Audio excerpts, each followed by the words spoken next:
For years, energy security was treated as though it was something we had solved. Oil shocks belonged to the past. Gas crises were regional problems. Energy, we were told, was now a matter of markets, efficiency, and optimisation.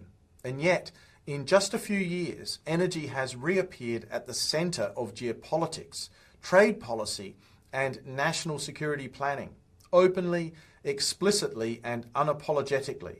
And to many people, this feels like a dramatic reversal, but from a realist perspective, it is not.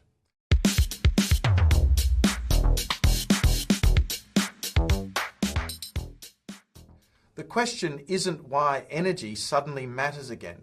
The question is why so many policymakers and commentators convince themselves that it ever stopped. Realist theory has always treated material capacity, industry, resources, and energy as the foundation of power. Not because states are cynical, but because modern societies cannot function without them. Energy is not just another economic input. It is the precondition for economic, military, and political life. This is where realism helps us to orient ourselves. Realism doesn't predict events, but it explains why, when constraints tighten, states behave in ways that look familiar rather than surprising. When energy is abundant and cheap, it fades into the background. When it becomes insecure or expensive, it immediately moves into the foreground. And that pattern is structural, not ideological. Earlier realist thinkers often used energy consumption as a proxy for power.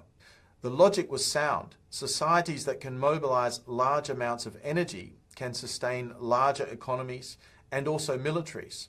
What was underemphasized, particularly in policy, was secure production and access to energy. There is a crucial difference between using vast amounts of energy and being confident you can still access it under geopolitical constraint. Markets are excellent at optimizing consumption. They are far less reliable at guaranteeing access under conflict. That distinction now sits at the heart of global politics once again. This brings us to a moment that has largely faded from collective memory, and that is the 1970s oil shocks. The OPEC embargo reshaped Western foreign policy, strategic petroleum reserves, industrial planning, and also alliance politics. Energy dependence was not theoretical, it was lived. But as decades passed, that memory faded. Stability bred confidence. Confidence bred complacency. And after the Cold War ended in the early 1990s, energy scarcity began to feel like history. From a realist perspective, that belief was always temporary. Europe illustrates this dynamic very clearly, and Germany in particular. Germany made decisions that appeared rational under certain assumptions. Pipeline gas seemed cheaper than diversification. Long-term interdependence was assumed to be stabilizing. Geopolitical risk was discounted. At the same time, nuclear power, one of the very few sources of firm domestic energy, was phased out for political and social reasons after the Fukushima incident in 2011. None of these decisions were irrational in isolation. The vulnerability emerged from how they interacted. When constraints tightened, the system behaved exactly as a realist might predict. What makes the current moment different is not the reality, it's the language.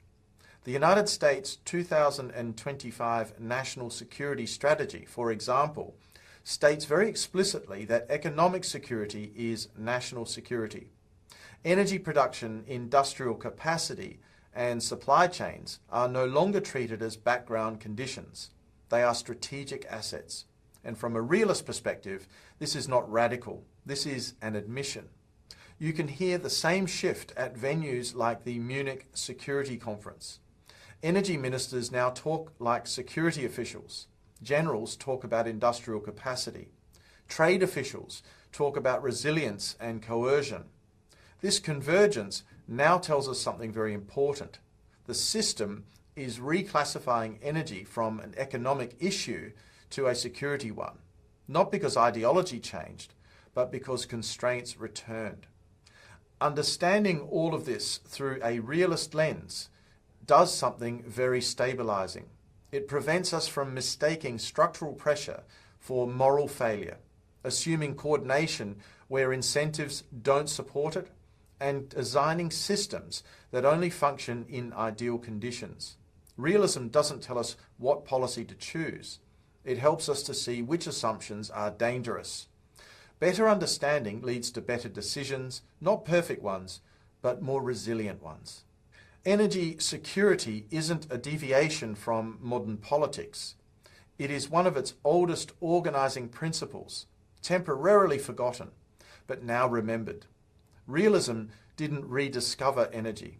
We did. But what do you think? Has the role of energy security been overlooked in recent times?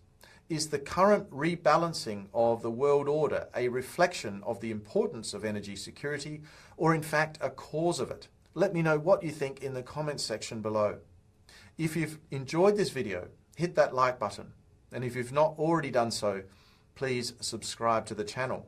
And on that note, I'd like to say thank you very much for your attention today, and I look forward to seeing you again soon in the next episode of Climate Mundial.